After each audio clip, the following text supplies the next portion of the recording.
guys, welcome back to another one. Right now it is about 4 in the morning and it's a thunderstorm. There's lightning going on outside, heavy rain. Maybe you guys can hear that. Maybe you can, I don't know. But anyway, we're loading a 13/16 ounce number 4 bismuth load in 28 gauge today. We're using a once fired 2 3/4 inch Fiocchi. See, it is once fired. And the HV28 Magnum wad. This holds 3/4 ounce of bismuth. The 13/16 ounce, which is 0.8125 on the scale, overstacks this wad by just a little bit. I don't have any TPS 28 gauge wads, but I'm doing what I can with what I got. The powder for this load is going to be Hodgdon Little Gun, 26 grains of it, and we are using a Fiocchi primer. If you guys don't have any Fiocchi primers, well, I highly suggest grabbing you a primer pocket conditioner. These are sold by Ballistic Products and through Loaders Network. Very, very good tool to have if you don't have any Euro primers and you're wanting to use Euro hulls. You can also add a layer of masking tape or scotch tape around the primer. That will work, but it's slow. Better off going with this or trying to find some Euro size primers, which I know can be very hard. I don't have a 28 gauge press. Instead, what I'm doing is using the Reload All with a 3D printed kit for the Reload All from 3D Reloading and More here on YouTube and eBay. This kit actually works really well. This load will be running right around 1300 FPS, and we are using number 4 bismuth from Roto Metals, which is alloyed with 6% tin. So this should make a nice solid duck load.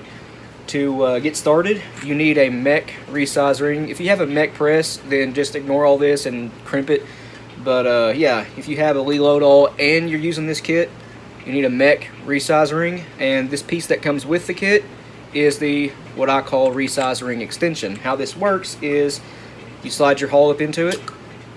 I have to go over to this press and you resize. We are now resized, but you'll notice the primer is still in it, and to keep the primer out, well, got to get it lined up right, but just deprime like normal. Now to get the ring back off, this one's set up in 16 gauge. You need the 16 or 20 gauge press to be able to get the ring back off, but just like that, a little bit tight coming off the 16 gauge, but with 20 gauge it'll fit just fine. But we are resized and deprimed. We're going back with a, again, Fiocchi primer. You could also use any other standard primer here, but again, you'll need either some kind of masking tape or scotch tape or a primer pocket conditioner. If you guys want, I do have a demo here on YouTube showing how to use these. It's really simple. All you need is this and a hammer and a good solid flat surface. That's it. But let's get our Fiocchi primer back in it. We are reprimed. If you guys are having trouble hearing me, I apologize again. Pretty good thunderstorms going on here right now. But 26 grains of Hodgdon Little Gun. This is one of my favorite powders. It's actually useful in every gauge, even 10 gauge, if you want to load heavy, like 2.5 ounces up to 3 ounces heavy. Now, again, 26 grains. Now you need the Ballistic Products HV28 Magnum wad. This will hold 7/8 to 1 ounce of lead shot, 3/4 ounce to 13/16 ounce of bismuth, which is 0.8125 on the scale. Get that seated in there. And it's actually well below the crimp. We're gonna add 1 layer of Ballistic Products My Slim Mylar to this. That'll actually tighten up patterns a little bit and stop any flyers, or at least help a lot with them. But we have our Mylar wrap inserted. Now we need 13/16 ounce of bismuth. Shot size is up to you. It is irrelevant. All that matters is the payload weight. But I'm using number 4 bismuth here. So what I've done here is I've got this loaded to just shy of 13/16. I have it 0.80 on the scale, which is 4/5 of an ounce. And I'm doing that just so we can use a little bit of Ballistic Products buffer. This is original buffer right here. Just about, oh, I don't know, half a scoop of it. That should be all you need. A 28 gauge overshot card, very thin. This is actually just part of a 28 gauge 1/8 inch nitro card. and I've just tore off one section of it. You guys have heard me say this, these come in sections of 3. Just tore off one section for an overshot card, and that's just to help with the look of the crimp and to help keep buffer in place. Ready to crimp it now. I have I know this says 24 gauge, if you guys can see it on here, but that's a 28 gauge mech pre-crimp or crimp starter. I've just hollowed it out a little bit to be able to pre-crimp my 24 gauge shells. But let's see. Again, it's actually a 28 gauge mech crimp starter, and that's what that looks like. Now we need the final crimp tube that comes with the 3D printed kit. That just slides right over your hole. I'm going to come over here and add a little bit of compression. Ideally, you want the crimp closed up as much as you can possibly get it.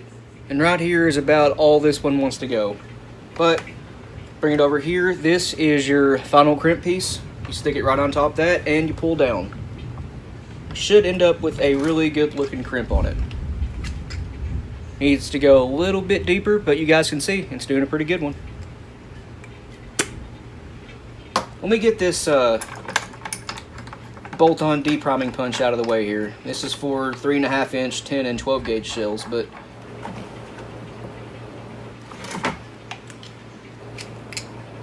and here's the end result, guys. Nice deep set crimp, looks good to me. And this final crimp tube is also your taper die, essentially. Slide it back up in there. You'll notice it's a nice tight fit. Watch this. Much looser fit now. Drops right out almost. But this is now tapered, sort of. I know it's hard to see, but the shell is a little bit tapered. I'm using the front-facing camera on my iPhone, and sometimes it just doesn't want to pick up anything very well. But I think you guys can see it. So the data I was using actually calls for the Ballistic Products TPS 28 gauge wad, but again, I don't have any of those. I just substituted the TPS 28 out for the HV 28 Magnum wad, but the listed PSI was well under 11,000, and the listed PSI it was at is a good bit off from 28 gauge max, so I feel totally comfortable swapping the wads out here. I don't know about you guys, but I'm pretty satisfied with that crimp. I know it's a little bit slow to use, but it works, and it works pretty well. Anyway, guys, please like and subscribe. We always appreciate that. If you have any questions or comments, leave them down in the comment section below, and we'll get back to you. And if you want to, go check out our Patreon. It's as low as $1 a month, and you guys get early access to content. A link to that, as well as a link to our Instagram and Rumble accounts, will be in the description below. But other than that, you guys take it easy, and we'll see you in the next one.